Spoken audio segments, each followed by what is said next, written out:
Fallou Bar nekk le responsable des jeunes de l'AFP ci commune Ndiéyène Sirakh mais bala ñuy sori rek pour wane li waral tey monsieur le maire Mbaye Dione nekk le leader du département du ma wax sax ci biir AFP mais ci biir département bi faw ma def benn historique tey ci li ma boolee ak le maire Mbaye Dione. À l'époque bi may nekk étudiant nekk le secrétaire général du département des étudiants qui sont dans le département de Thiès ñu koy wax CET étudiants yi nekk ci département de Thiès bi yëpp dañoo amoon ay jafe-jafe dëkkuwaay ñu ni département bi ñan lañ fi yaakaar nañ leen dem ci moom ñu xool leen pour jafe-jafe étudiants yi nekk ci biir Ndakaaru fu nañu fay tëdd am problème mu tëdduwaay nañ leen dem xool yi autorités yi nekk ci biir département de Thiès amul kenn ku demul sa kër wax la jafe-jafe étudiants yi yaaka Mbaye Dione moom moo ñu woo recevoir ñu jël appartement di ko fayal étudiants yi chaque mois 150 000 boobu yeneen leaders yii di coow ñi ngi fii te kenn gisuñu kenn mais li ma gën a marqué jour bi ñu dajee ak moom demuñu fa woon ngir politique te leader dafa tàmm bu lay woo naan kaay jàppale ma ci politique dinaan laan defal lii ma defal la lii ñu ñëw toog mu ni woowu ma leen ngeen ñëw politique ay xale ngeen dem leen ngeen wuti xam-xam parce que bu ngeen amul xam-xam mënu leen a jiite réew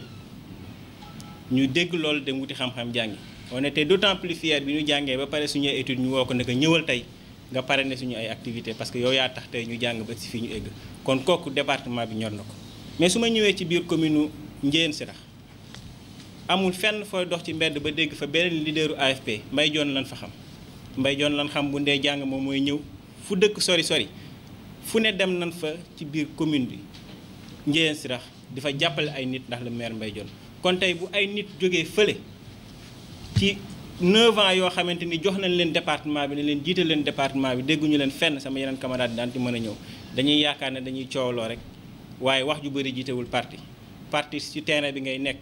parti da ngay nekk fi askan wi nekk waaye bu fekkee bu la askan wi soxlaa dooy ñëw yaakaar naa coow lu bëri waru mën a tax ñu topp ci ginnaawam li ñu gëm mooy bu fekkee am na benn leader damay jàll sax biir AFP yeneen parti yi nekk ci biir commune bi je défie quiconque ni ñu ñëw kenn wax fi ne li Mbaye Dione di def dans le département am na kenn du ko fiy def donc loolu yaakaar naa ne du débat dañuy ñëw rek pour leeral nit ñi xam ne département de Thiès bii ñun Mbaye Dione la ñu reconnaître te au delà de Thiès parce que ànd nañu ak moom dem fu nekk fii ba Saint-Louis fekk na fa ay étudiants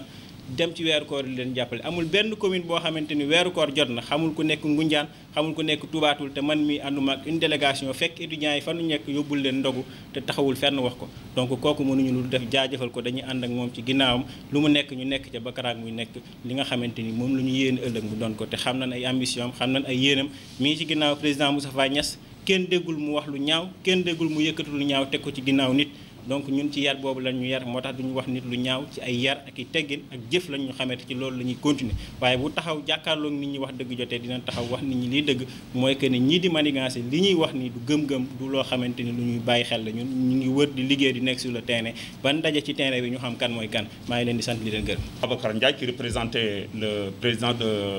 du conseil local de la jeunesse au temps de PDS. C'est Mbaye qui l'a décroché.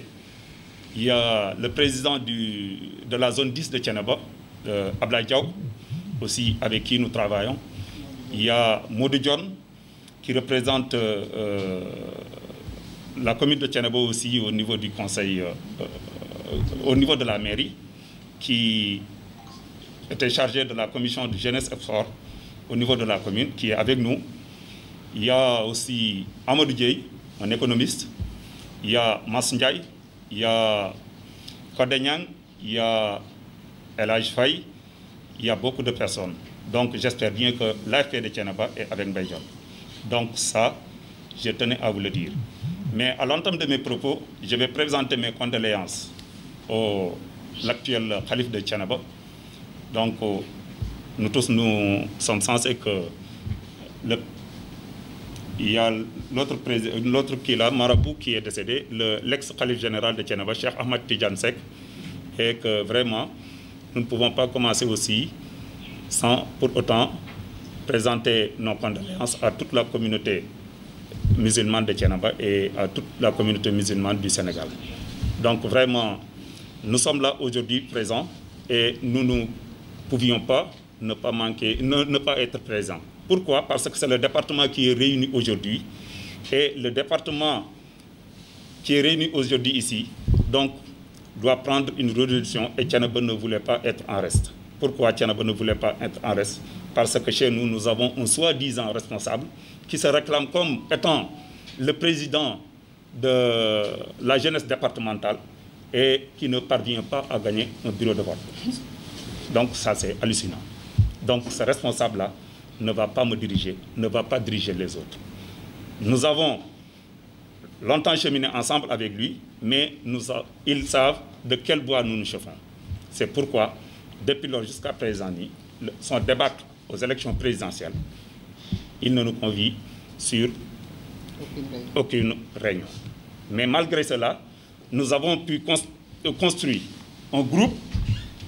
donc un groupe très fort, un groupe très solidaire, qui travaille de jour et nuit avec la coalition Benno Bokk Yakaar.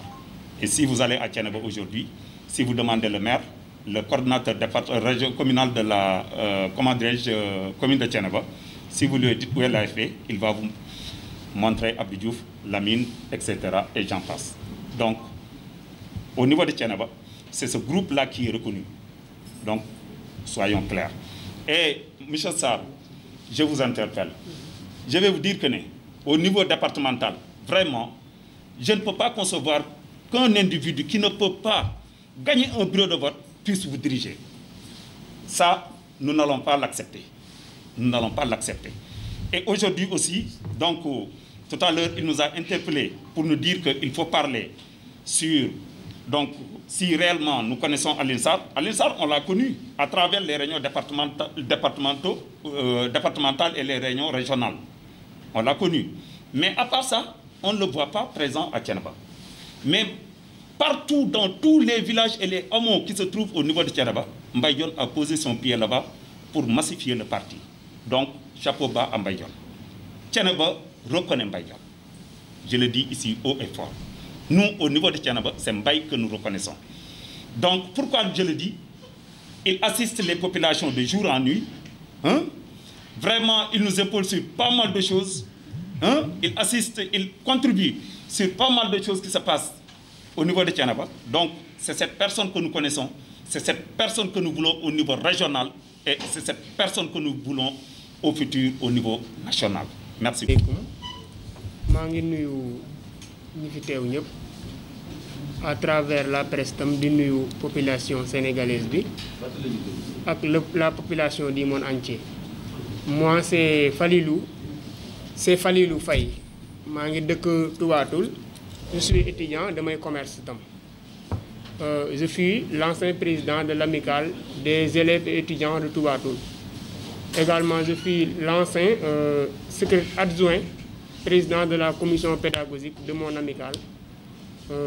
à la faculté de droit, l'amicale de la SJP. Et actuellement, je suis membre d'un mouvement qui est en Sokali Suñu à Toubatoul. di wax ne li waral suñu présence tey fii ci point de presse bi nga xam ne gars yi dañ ko def pour leeral mooy indi suñu position fi ñu féete ak Mbaye ak li ñu boole ak moom. parce que comme li ma am habitude di wax man awuma parti politique un leader politique laa am muy le maire Mbaye Dione li ma boole ak moom muy nekk lu particulier comme li Fallou Bar wax rek dama nekkoon ancien président d'amicale nekk ci ay jafe-jafe parce que am nañu tamit maire comme maire yëpp mais nag ba ñu soxlaa jàppale carrément donte ne suñu maire mu ngi koy def mais moom dafa bàyyi commune am ñëw ba suñu commune intervenir ci directement jàppale ñu si bu baax a baax te loolu noonu mënoon na ko ñàkk a def parce que mënoon na ne bokkul ak ñun commune. mais pour wax ne rek d'abord politique balaa ngay réclamer wu carrément lii laa am ci parti bi da ngay jëriñ nit ñi parce que comme li ñuy wax rek la politique c'est l'art de gérer la cité comme mu am lu am importance li ci lalu tamit. La meilleure vérité en politique c'est l'action tey moom ci loolu la nekk ay action lay def ñun ñu gis ko def ko idole di ànd ak moom ci loolu. ci li ma gën a marqué ci moom mooy volet pédagogique bi nga xamante ne daf ko def ay priorité am parce que kenn nattabliwut ne dans le département au moins bu dee sa CM wala sa lycée bu dee benn livre am dugg na fa. man maa ngi fàttaliku mës na ma jox un lot de 1500 livres. ak ay cahier ak un lot conséquent ci matériel scolaire yëpp pour mu war ko séddale au niveau sama lycée CM ak yeneen 3 CM yi nga xamante ne moo nekk au niveau de la commune de Toubatoul. kon leader bu mel noonu tey boo ko amee c'est une chance pour le département d'abord parce que ñooñu ñooy def lu jëriñ nit ñi te bokkul sax ak politique bu loolu passé tamit nit ñi ni ñuy defee politique di xasante ak a xeex ak a xuloo ak comme ni ñenn ñiy def gisuñu ko ci moom mais au moins dafa lay woo ci loo xamante ne dina jëmale askan wi kanam maanaam parce que nit ñi tamit buñ la yaakaaree rek ànd ak yow te li ñu lay yaakaare mooy li ñu mënalul seen bopp nga mënal leen ko bu boobaa ñoom nit ñi li ma mën a wax ci politique ñoom ñoo koy jëriñoo mais en quelque sorte Mbaye Dione amul lu muy jëriñoo nit di wax ñi nga xamante ne nii moom la Mbaye Dione bokkal parti waa AFP suñu commune bokk dafa gën a yaatu sax AFP maanaam ci coalition Benno bi nga xamante ne moom la ñu nekk am na ci yenn village yooyu bu ñu waxee dëgg rek responsable APR yi fa nekk wala nga xam ci beneen parti boobu te Benno Bokk Yaakaar ñi ma wuñ fa woon taxaw pour battre campagne ci élection yëpp nag parce que réalisation yi leen population yi doon xaar gisuñu ko mais à travers les actions yi nga xamante ne moom la le maire Mbaye Dione doon def ci communes yi wala ci village yooyu au moins AFP bu amee yenn voix yi ci yenn communes yi na ko sant jëmu Mbaye Dione participer na ci bu baax a baax kon loolu rek dafa doy pour di dugg ci ay détails di ko comparer ak kenn koo xamante ne nii maanaam c'est un invisible on lui respecte beaucoup mais kenn di ko gis il est un fantôme en quelque sorte kon maanaam di comparer Mbaye Dione ak beneen nit ñi nañu yeewu te xam ne lii nii tey maanaam du lu comparable du ma bëgg sax di sori ci wax boobu mais li ma mën a gën a ñaaxaat nit ñi daal mooy ñu gën a jàppale Mbaye Dione le maire waxuma ko ndax dama ànd ak moom mais dama gis ne c'est une chance pour tout le département chance la tamit pour tout le Sénégal ci ku ko xam te fréquenté ko di ko ñaanal yàlla suñu borom mu gën a dëgëral ay cëram mu gën a am mébét bi nga xamante ni am na ko ci département bi am ko ci région bi am ko ci Sénégal yàlla suñu borom sottal ko loolu rek moo am importance mais li ci des lépp ay détails la te population bi xam nañ leader yi xam nañu Mbaye Dione te kër bu jugé jotee dinañ leen bàyyi ñoom seen wàllu bopp ñu jugé ku mën nag population baa nga demal wala nga def ni muy def c'est ça la comparaison maa ngi leen di sant bu baax a baax di leen gërëm. Abdou Mbacké Diop man ma jiite parti AFP ci commune Tassette je suis le président du conseil communal de la jeunesse de Tassette parti bi nga xam ne ci laa bokk aussi mooy AFP conseiller laa fa ci commune Tassette donc li may wax dina am yaakaar naa lu ma xam lay doon tey département bi bu yàlla dogalee Alioune Sarr jiite ko Tassette ak Noto ñoo taqaloo Tassette ci arrondissement Noto la bokk mais bi ma duggee ci parti bi ak tey en toute sincérité mosuma gis le ministre Alioune Sarr mu teg tànkam ci lu bokk ci Tassette 51 villages la amul dëkk boo xamante ni Mbaye Dione mosu fa teg tànkam Iba Gueye mu ngi ne man na ma seede Kër Macoumba la dëkk amul Tassette 51 villages fu Mbaye Dione mosul dem il est fréquent dans toute la commune lépp loo xam ne aussi commune bi ñu ngi koy def mu yëg ko loxoom a ngi si bépp manifestation bu ñu fa organiser bu sa mënul teew yónnee na fa lépp loo xam ne parti bi daf ko soxla du ci xaar kenn très sincèrement amul ku mus a taxawu parti AFP Tassette ku passé Mbaye Dione ba ci élection présidentielle yi mujj ñu dem ci Benno Bokk Yaakaar jàppale le président Macky Sall moom moo ñëw ànd ak ñun tourné ci commune bi yëpp def 51 villages yëpp yàlla dogal Benno Bokk Yaakaar gagné élection yooyu te ku ne xam na ni bu fekkoon ni moom tegu fa woon tànkam en toute sincérité nit ñi doonuñu woon voté pour le Benno kon dafa mel ni commune Tassette lu fa AFP am mën naa wax ni Mbaye Dione lañ koy sax le ministre Alioune Sarr awma ak moom benn problème mais damay wax te yàlla rek a tax man en personne ànd naa ak Gana Ndione dañoo nekkoon suñu secrétaire politique ñu ànd ñu def correspondance dem ci moom ni ko dañoo nekk ci vacances ASC yi dañu soxla ay soutien bëggoon nañu nga jàppale leen ci ay équipement ay ballon ay jeux de moyens nga jàppale leen parce que loolu daf ñuy yombalal suñu liggéey dañ ko ci topp ba sonn mujjee ko bàyyi mënoon naa ñëw directement ci le maire Mbaye Dione parce que mosuma ko wax lu mu deful mais comme nee na moom moo jiite département bi te benn parti bi la ñuy liggéeyal daf see war a dugal loxo mais très sincèrement ba tey ci suba amul benn contribution boo xam ni mus na ko def ci parti bi dans la commune de Tassette donc lu wax ji yàgg-yàgg du ma tourné du ma passé loolu mënuma wax lu passé li fi Mbaye def ak lii fi Aliou def te may wax ba suba mënuma jeexal li fi Mbaye def parce que amul benn jour bu may xëy ba ngoon jot te nit woowu ma que ça soit jeune la wala jigéen la ni ma bu ñu sañoon nga xamale ñu ak Mbaye Dione donte xamante nañ parce que ñëw na fa mais rassemblement bu amee xañ na nit ki affinité bi muy bëgg du ko mën a am mais chaque jour ñu ngi may woon ni dañoo bëgg am collaboration ak moom parce que seen yéene mooy liggéeyal ko te bëgg nañu fës ci liggéeyal bi ñu koy liggéeyal kon loolu rek firndeel na ni wax dëgg yàlla ni mu nekkee ak ñun rafet na je vous remercie. waaye salaamaaleykum mbooloo mi ñu ngi leen di nuyu ku ci nekk turam ak santam maa ngi tudd Mamadou Diagne jóge Diender nekk dans le mouvement CPD sëñ Abdoulaye Dia jiite ko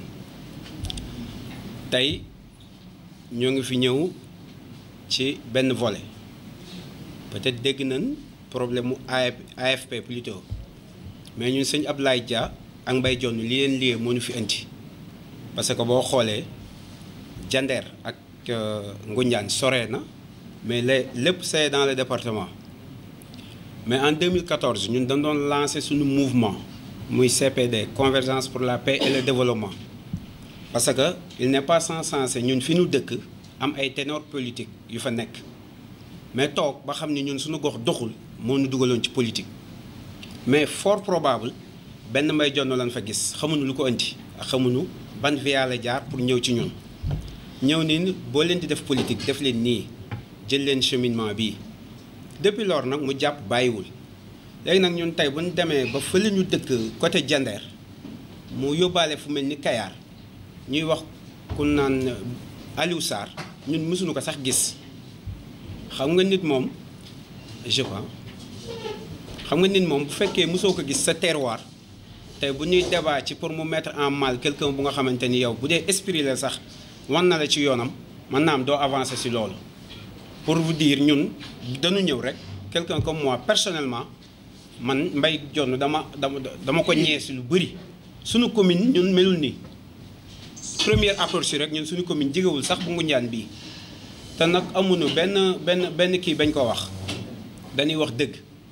mais pour xamal leen ni muy nit ku baax koo xam ne ñun daf nu fekk ñu nekk ay ndaw am ay aspirance politique bëgg a diriger mu ñëw ànd ak délégation bu rëy wax sëñ Ablaye ni que désormais day jaar fii ba tey sëñ Ablaye Diender ku wax politique di nga wax sëñ Abdoulaye Moussa Dia ak aw nitam ma ci nuyu Pablo bi ma àndal mu jógee Ndaam ak sëñ Ousmane bi jógee Daara te loolu buñ ko amee grâce à Mbaye Dione la ñuy wax donc pour wax leen yéen jeunes yi nekk fii Mbaye Dione luñ ci woo ci luñ ko oo ak fu ñu ko mënti woo ñun waa Diender duñ ci des ginnaaw pare nañ pour ànd ak moom ci lépp parce que ki nga gis moom nga mën a témoigner moom nga mën a épauler moom nga mën a jàppale la personne de Aliou Sarr dégg lañ ci am ñun waa commune de Diender yooyu ko li Kayar kon tey bu doon fii ba mbalaxteen fu mu mënti doon ci àdduna ñu Mbaye Dione moo woote parce que am na ku ko xamante ni mu ngi commencé di koy yëngal wala di yàq ay mbiram ñun Diender ñoo ci jiit ndax ñun Mbaye Dione te considéré nañ ko comme doomu Diender parce que xel la ñu andil